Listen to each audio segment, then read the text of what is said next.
Obat ivermectin menjadi perbincangan hangat beberapa hari terakhir ini karena disebut dapat mengobati COVID-19. Apa itu sebenarnya obat ivermectin? Kenapa obat cacing bisa menjadi obat antivirus? Dan apakah ivermectin sudah terbukti dapat membantu pengobatan COVID-19?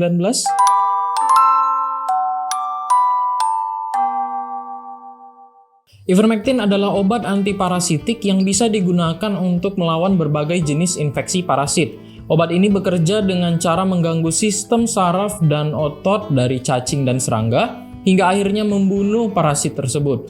BPOM Indonesia sudah menyetujui penggunaan obat ini untuk kasus-kasus strongyloidiasis dan onkoserkosis yang disebabkan oleh cacing. Namun, obat ini belum pernah disetujui penggunaannya sebagai antivirus, baik untuk COVID-19 maupun virus lainnya. Lalu bagaimana obat antiparasitik ini dikatakan dapat menyembuhkan COVID-19? Semuanya berawal dari sebuah penelitian yang dilaporkan oleh peneliti asal Australia pada tanggal 3 April tahun 2020. Penelitian ini merupakan penelitian in vitro, artinya penelitian ini dilakukan pada jaringan atau sel yang dikembangkan di dalam lab, yang meneliti efek ivermectin terhadap SARS-CoV-2, virus penyebab COVID-19.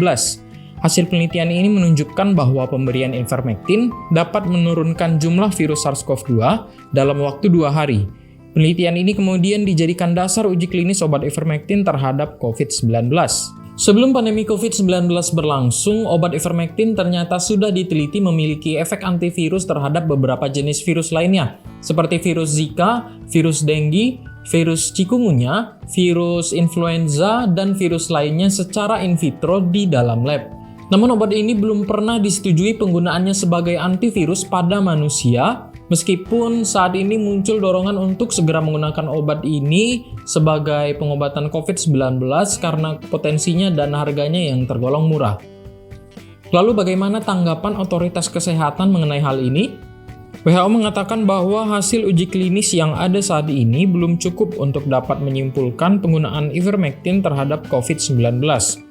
WHO menyarankan agar ivermectin tidak digunakan untuk masyarakat luas kecuali pada uji klinis. FDA, BPOM-nya Amerika Serikat, mengatakan hal yang kurang lebih sama, bahwa ivermectin sebaiknya tidak digunakan secara luas kecuali pada setting uji klinis. EMA atau European Medicines Agency, Badan Obat-obatan Eropa, juga tidak menganjurkan penggunaan obat ivermectin di luar uji klinis.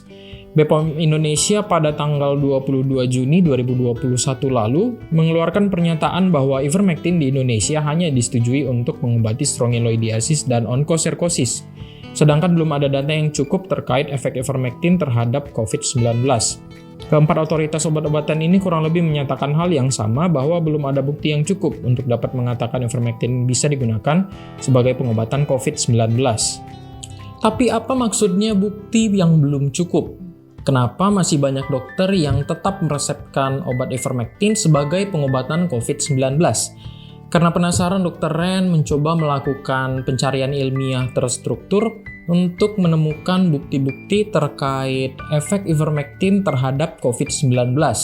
Dr. Ren menggunakan kata kunci ivermectin dan COVID dengan kriteria penelitian yang dicari adalah RCT yang meneliti efek ivermectin terhadap COVID-19 dan sudah dipublikasikan di jurnal internasional yang bisa diakses secara online. Artikel preprint dan penelitian yang tidak melakukan analisis perbandingan tidak dimasukkan dalam hasil pencarian ini. Dr. Ren melakukan pencarian terstruktur pada 3 platform jurnal terkemuka di dunia, yaitu The Lancet, JAMA, dan NEJM, serta 2 database penelitian kedokteran yang sering digunakan dalam pencarian ilmiah, yaitu PubMed dan Science Direct. Dr. Ren menemukan 9 RCT yang sesuai dengan kriteria penelitian yang Dr. Ren sebutkan sebelumnya. Karakteristik dan hasil uji klinis dari 9 RCT ini Dr. Ren rangkum dalam tabel berikut ini. Ke-9 RCT ini berasal dari berbagai negara: Argentina, Spanyol, Kolombia, Bangladesh, Turki, Lebanon, Brazil, dan Iran. Ada yang single blinded, double blinded, dan open label atau non-blinded. Sebagian menunjukkan bahwa ivermectin tidak memiliki pengaruh terhadap perubahan viral load, hasil RT-PCR, pemulihan gejala, dan angka kematian yang terkait COVID-19, sedangkan sebagian lagi menunjukkan hasil positif yang beragam, di antaranya perbaikan gejala klinis yang lebih cepat, CT value yang lebih tinggi, dan waktu perawatan di rumah sakit yang lebih singkat. Ada beberapa kelemahan dari 9 RCT ini yang menyebabkan sulitnya untuk mengambil satu kesimpulan. Yang pertama, tidak semua desain penelitiannya menggunakan desain yang ideal, yaitu double-blinded RCT. Yang kedua, subjek yang diteliti beragam mulai dari pasien asimptomatik, gejala ringan sedang, hingga pasien gejala berat dan yang dirawat di ICU. Selain itu, jumlah subjek pada sebagian uji klinis ini tergolong sangat kecil, sehingga sulit mendapatkan hasil yang signifikan. Ketiga, obat ivermectin diberikan dengan dosis yang beragam. Ada yang single dose, artinya hanya diberikan 1 kali pada hari pertama, dan ada yang diberikan hingga 5 hari. Standar care yang diberikan pada subjek penelitian yang disebutkan dalam hasil penelitian ini juga beragam, tergantung panduan dari masing-masing negara. Keempat, parameter yang diukur sangat beragam, mulai dari CT value, hasil RT-PCR, hingga waktu pemulihan dan angka mortalitas.